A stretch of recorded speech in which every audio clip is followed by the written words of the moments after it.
Bismillah, wassalatu wassalamu ala rasulillah wa ba'd. Assalamu alaikum wa rahmatullah.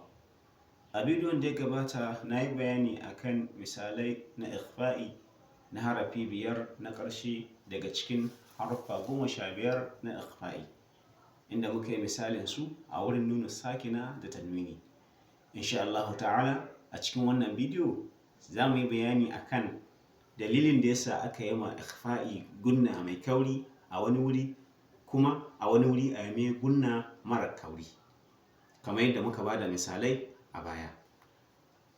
To dama wannan dalilin shine huruful hija'iyya ga baki ɗaya guda 28 suna da wasu siffofi da yawa da muka sani, amma saboda wannan munakasha ta kaurara harafi ko rashin kaurara shi, za mu ɗauki wasu siffofi guda biyu, siffa guda da kishiyarta.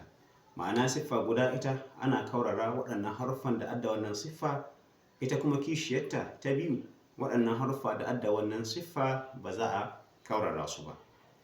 Waɗannan siffofin su ne: akwai isti'la, ma'ana kaurarawa, kuma akwai istifal, ma'ana siririnta harafi.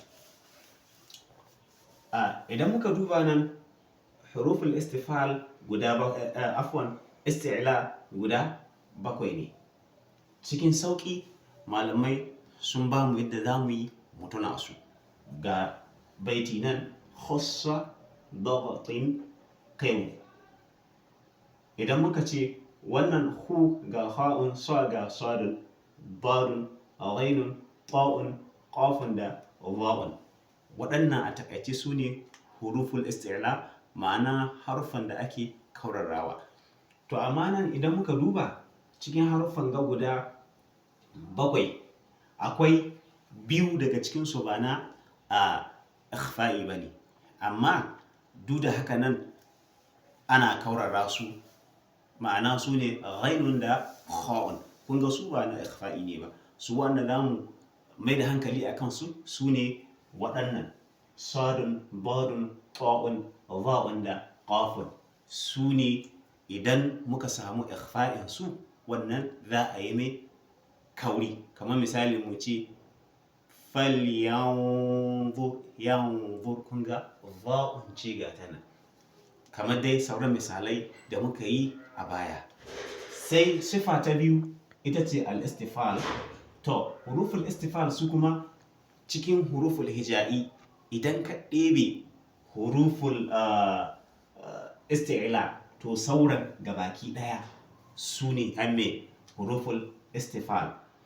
Kun ga nan sauran huruful ikhfa ne ga sunan, su ne ba za mu yi ma ikhfa'in su kauri ba, ga sunan.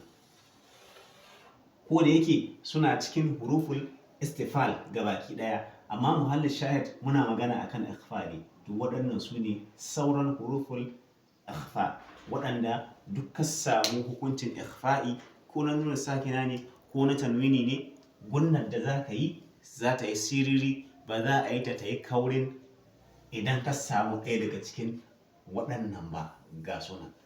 Insha Allah ta'ala nan za mu dakata. Wassalamu alaikum wa rahmatullah.